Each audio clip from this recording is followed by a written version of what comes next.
കോഴിക്കോട് പീരാമ്പ്ര ചെറുവണ്ണൂരിൽ ഓടിക്കൊണ്ടിരുന്ന കാറിന് തീപിടിച്ച ഗർഭിണിയായ യുവതി വെന്തു മരിച്ച സംഭവത്തിൽ അന്വേഷണ സംഘത്തിന് അതീവ നിർണായക വിവരങ്ങൾ ലഭിച്ചു. അപകടത്തിന് തൊട്ടുമുമ്പ് തീപിടിച്ച കാറിനകത്ത് പെട്രോളിന്റെ സാന്നിധ്യം ഫോറൻസിക് സംഘം കണ്ടെത്തിയിരുന്നു.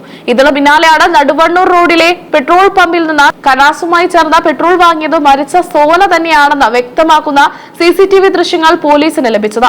ഇതോടെ വലിയൊരു കൊലപാതകമാണോ അതോ ആത്മഹത്യയാണോ എന്ന കാര്യത്തിൽ വലിയ നയതന്ത്ര അന്വേഷണമാണ് പോലീസ് നടത്തുന്നത്. പാലേരി കല്ലിക്കണ്ടിൽ സ്വദേശിനിയായ 27-കാരി സോനയാണ് കഴിഞ്ഞ ദിവസം രാത്രി 9 മണിയോടെ ഉണ്ടായ തീപിടുത്തത്തിൽ ദാരുണമായി മരണപ്പെട്ടത്.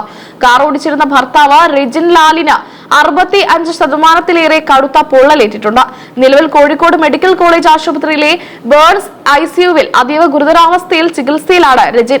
മുഖത്തും നെഞ്ചിലും ആഴത്തിൽ പൊള്ളലേറ്റതിനാൽ രജിന്റെ ആന്തരിക അവയവങ്ങളുടെ പ്രവർത്തനത്തെ ബാധിക്കാൻ സാധ്യതയുണ്ടെന്നാണ് മെഡിക്കൽ ബോർഡ് വ്യക്തമാക്കുന്നത്. ഗൾഫിലായിരുന്ന രജിൻ 1 മാസം മുമ്പാണ് നാട്ടിലെത്തിയത്. 6 മാസം ഗർഭിണിയായ സോനിയെ ഭർത്തൃ വീട്ടുകാരുടെ അറിവോടെ ആസൂത്രിതമായി കൊലപ്പെടുത്തിയതാണെന്ന കടുത്ത സംശയമാണ് തുടക്കം മുതൽ സോനിയുടെ കുടുംബാംഗങ്ങൾ ഉയർത്തുന്നത്. സംഭവത്തിൽ കൃത്യമായ ക്രൈംബ്രാഞ്ച് അന്വേഷണം വേണമെന്നും അവർ ആവശ്യപ്പെട്ടിരുന്നു.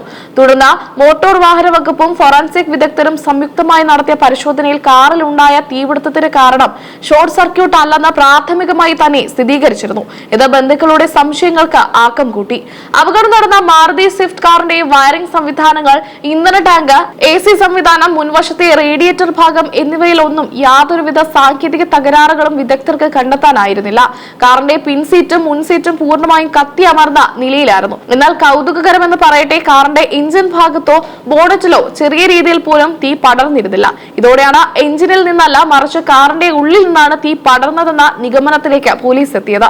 ദുരൂഹത നിറഞ്ഞ അന്തരീക്ഷത്തിൽ കത്തിയ കാറിനുള്ളിൽ നിന്നും കത്താതെ അവശേഷിച്ച ഏതാനും തുണികൾ, ബാഗിന്റെ കരിഞ്ഞ അവശിഷ്ടങ്ങൾ, ഉരുകിയ മൊബൈൽ ഫോണുകൾ, കാറിനുള്ളിൽ ഉണ്ടായിരുന്ന വെള്ളത്തിന്റെ സാമ്പിളുകൾ എന്നിവയെല്ലാം പോലീസ് ശേഖരിച്ചിട്ടുണ്ട്. ഇവയെല്ലാം വിശദമായ രാസപരിശോധനയ്ക്കായി റീജിയണൽ ഫോറൻസിക് ലാബിലേക്ക് അയച്ചിരിക്കുകയാണ്. ഇവയുടെ അന്തിമഫലം പുറത്തു വരുന്നതോടെ തീപിടുത്തത്തിന്റെ കൃത്യമായ കാരണം വ്യക്തമാകുമെന്നാണ് കരുതുന്നത്. ഗൾഫിലായിരിക്കെ സോഷ്യൽ മീഡിയ പ്ലാറ്റ്ഫോമുകൾ വഴിയാണ് രജനും സോനയും തമ്മിൽ ആദ്യമായി അടുപ്പത്തിലാകുന്നത് എന്ന് സോനയുടെ അമ്മാവൻ സത്യൻ മാധ്യമങ്ങളോട് പറഞ്ഞു. പിന്നീട് ഇരുവരും വിവാഹിതരാകാൻ തീരുമാനിച്ചുവെങ്കിലും രജന്റെ വീട്ടുകാർ ഇതിനെ ശക്തമായി എതിർക്കുകയും അവനെ വേറെ വിവാഹം കഴിപ്പിക്കാൻ കടുത്ത സമ്മർദ്ദം ചെലുത്തുകയും ചെയ്തു. ഇതിൽ മനംനൊന്ത വടകരയിൽ വെച്ച റെയിലിന് മുന്നിൽ ചാടി സോന ജീവനൊടുക്കാൻ ശ്രമിച്ചിരുന്നു. അന്ന് നാട്ടുകാരാണ് അവളെ രക്ഷപ്പെടുത്തിയത്. ട്രെയിനിന് മുന്നിൽ ചാടിയ സംഭവത്തെ തുടർന്ന് വടകര പോലീസ് സ്റ്റേഷനിൽ വെച്ച ഇരു വിഭാഗങ്ങളെയും വിളിപ്പിച്ചു നടത്തിയ ചർച്ചകൾക്ക് ശേഷമാണ് രജൻ സോനയെ വിവാഹം കഴിക്കാമെന്ന് സമ്മതിച്ചത്.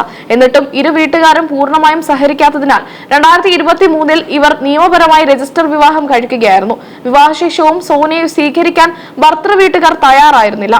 3 വർഷത്തെ കാത്തിരിപ്പിനൊടുവിൽ സോന ഗർഭിണിയായതോടെയാണ് പ്രശ്നങ്ങൾക്ക് ചെറിയ ശമനമുണ്ടായത്. തനിക്ക് ഭർത്തൃ വീട്ടിൽ വെച്ച വലിയ രീതിയിലുള്ള മാനസിക സമ്മർദ്ദങ്ങളും പീഡനങ്ങളും നേരിടേണ്ടി വരുന്നുണ്ടെന്ന് സോന തന്റെ മരണത്തിന് ദിവസങ്ങൾക്ക് മുമ്പ് ഒരു അടുത്ത ബന്ധുവിനോട് ഫോണിൽ വെളിപ്പെടുത്തിയിരുന്നു. ഈ വെളിപ്പെടുത്തലാണ് ഇതൊരു ആസൂത്രിത കൊലപാതകമാണെന്ന് സംശയിക്കാൻ കുടുംബത്തെ പ്രേരിപ്പിക്കുന്നത്.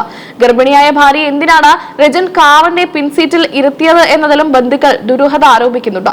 അതേസമയം പുറത്തുവന്ന പുതിയ CCTV ദൃശ്യങ്ങൾ കേസിനെ തികച്ചും വ്യത്യസ്തമായ ഒരു തലത്തിലേക്കാണ് നയിക്കുന്നത്. സോന സ്വന്തം ഇഷ്ടപ്രകാരം കന്നാസിൽ പെട്രോൾ വാങ്ങി കാറിൽ സൂക്ഷിച്ചതാണെങ്കിൽ ഇതൊരു ആസൂത്രിത ആത്മഹത്യാ ശ്രമമാണോ എന്ന കാര്യവും പോലീസ് തള്ളിക്കളയുന്നില്ല. ഭർത്താവുമൊത്തുള്ള ജീവിതത്തിലെ കടുത്ത നിരാശ കാരണം രജനെ കൂടി വകവർത്തി ജീവനൊടുക്കാൻ സോന ശ്രമിച്ചതാണോ എന്ന് പോലീസ് സംശയിക്കുന്നു. പേരാമ്പ്ര DYSPയുടെ നേതൃത്വത്തിലുള്ള പ്രത്യേക പോലീസ് സംഘമാണ് നിലവിൽ കേസ് അന്വേഷിക്കുന്നത്. കാറിലുണ്ടായ പൊട്ടിത്തെറിയുടെ ശബ്ദം കേട്ടാണ് നാട്ടുകാർ ഓടിക്കൂടിയത്.